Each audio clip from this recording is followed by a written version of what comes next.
um bom uísque, e você já não sabe mais qual é feio. Não é? Assim, feia mesmo hoje. Feia mesmo. É só a que come demais ou a que ninguém come. Aqui a primeira fica pesada demais. A primeira já vem com colchão, a segunda fica com aquela cara azeda. Eu me lembro assim, o Vinícius levou muitos pitos por causa desses dois versos, que realmente não são muito gentis, né? Não é coisa de carioca. Mas ele podia até pensar, mas não podia escrever aquilo. Então pronto, você veja, quer dizer, ele, a maneira dele dizer, Vinícius não é um intelectual. Não, ele não levava, não foi você que disse, que ele não levava intelectual a sério. Começou com muito mental trip, sabe? Ele começou com muita viagem mental, começou com muito gosto de Tietê, ele já botava mais uma pedrinha no uísque e tudo, sabe? Ele já ficava pensando numa bobagemzinha qualquer e já não estava mais ouvindo. Ele desligava. O Manuel tinha uma coisa muito interessante, porque o Manuel era surdo, muito surdo, né? Então, ele tinha, surdo mesmo, não via nada. Então, se ele tinha aqui nos óculos, ele tinha o aparelho de ouvir aqui, né? Então, quando a conversa estava muito chata, o negócio começava a ficar muito assim, pesadão, ele limpava os óculos, assim. Sorria limpando os óculos. O Vinícius não tinha esse recurso, mas e era muito bem educado, uma pessoa gentil, que não ia mandar um sujeito calar a boca, não enche mais o saco, não fazia isso. O que ele fazia? Ele virava para um lado, outro, ficava assim, sabe, aquele estado de cansaço que ele não conseguia ouvir papo furado, de intelectual. Isso era um negócio impossível. Papo furado, tudo isso você podia, mas vir com teorias e coisas, isso aí não dava, não. E ele não gostava do negócio de Freud, Marx, tudo isso. Ele dizia, mas não tá certo, não tá? Tá bem, então tudo bem. Agora me explique não. Tudo bem.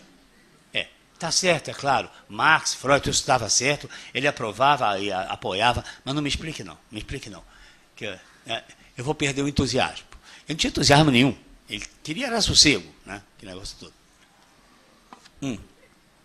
De maneira que técnica, sobretudo, o Vinícius teve de vida, sabe?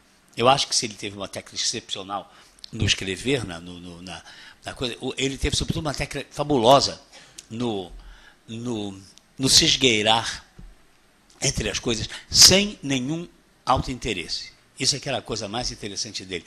O Vinícius tinha um desprendimento, assim, ele era o Afongaté, da literatura brasileira da época, era assim, o menino mais mimado daquela coisa toda.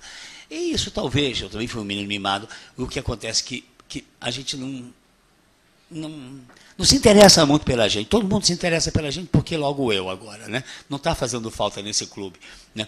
Eu não estou fazendo falta nesse clube. A pessoa fica tranquilo, não tem ego para afirmar. Quer dizer, está todo mundo, que bonitinho, que engraçadinho, que não sei o quê. Pronto.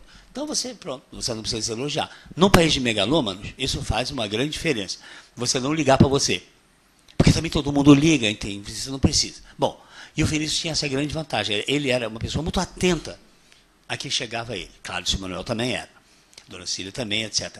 Mas cada um à sua maneira. O Vinícius era um tipo de atenção à pessoa que estivesse ali, à situação que estivesse ali, desde que não fosse encher o saco dele com elucubrações, como ele dizia. Não, isso aí não. Quer dizer, ele queria sentir a realidade de alguma coisa acontecendo. Que a pessoa fosse real e que aquilo estivesse realmente acontecendo. Quer dizer, que pudesse ser interessante. Agora, em começar a se interessar por qualquer coisa. Entende? Quer dizer, qualquer coisa, desde que fosse interessante, desde que você fosse interessante. Até assunto que você está contando nem precisava ser. Mas, se você estivesse ali toda, ou todo, porque não é verdade esse negócio dele ser mulherengo, se jogar em cima das mulheres, não.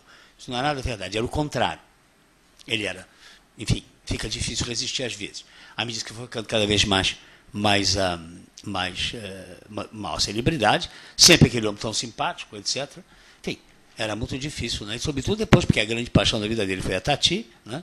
A Tatiana, e ele, depois que se separaram, ele realmente nunca se conformou, né, com aquilo. Passou muito tempo com dor de corno danado. E você sabe como o único resultado para a dor de corno, né?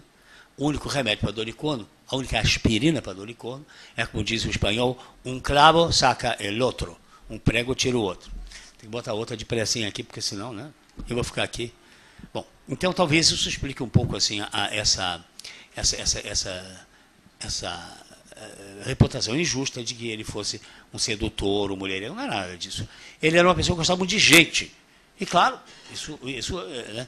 Por isso é que esse verso é um pouco realmente infeliz. As filhas que me desculpem.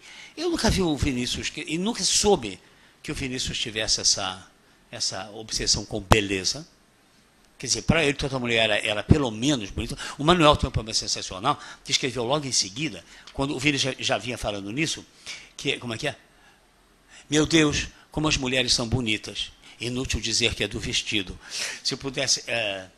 e como deve ser bom gostar de uma feia. Bem, as meninas feias em que eu vejo assim, uma menina batida e que não sai da cozinha, não é isso? Batida, humilhada e que não sai da cozinha. Mas o meu amor não tem bondade nenhuma. Oh, Cassiopeia, um negócio assim, né? O Manuel tem um poema assim, que evidentemente é um poema muito mais. E ele ficou chocadíssimo com essa coisa do mas como isso? Que é um negócio desse? Isso Bom, mas ninguém passava perto do vice por mais de 5 minutos. É impressionante. Quando a Revolução botou ele na rua do Itamaraty, cassou a licença dele de não podia mais representar o Brasil, né, como diplomata, coisa dos militares. Né? Em 68, eu encontrei com ele na casa de Gilda Cesarovi, em Paris, e disse, Vinícius, mas que pena, mestre, mas que pena, não é? Que coisa horrível, ficamos muito chocados, porque você não avisou a gente para a gente ver se fazia alguma coisa, né? Conseguimos impedir que fizesse o mesmo com o João Cabral, mas, assim, não, isso é merecido, não é castigo, não é castigo.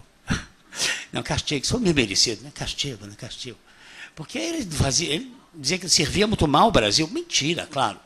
Ele servia muito bem, porque ele representava extremamente bem, assim, todo o gênio brasileiro, todo mundo adorava ter o Vinícius em volta, mas ele não fazia o trabalho, não. O trabalho artístico, os negócios dele assim, só se desse na Avenida. Mas em compensação trazia Marcel Carné para o Brasil, fazia mil coisas assim, ele fazia Orfeu da Conceição, Orfeu Negro, aquelas coisas todas. Não era nem um pouco um peso do orçamento nacional, não era assim, mas achava que, não, na verdade ele já estava farto daquilo, e aí ele ia poder tocar violão tranquilo lá, né? E já estava com 55 anos, o que você quer que eu faça a essas alturas? Já, estou acabado. Agora, eu achava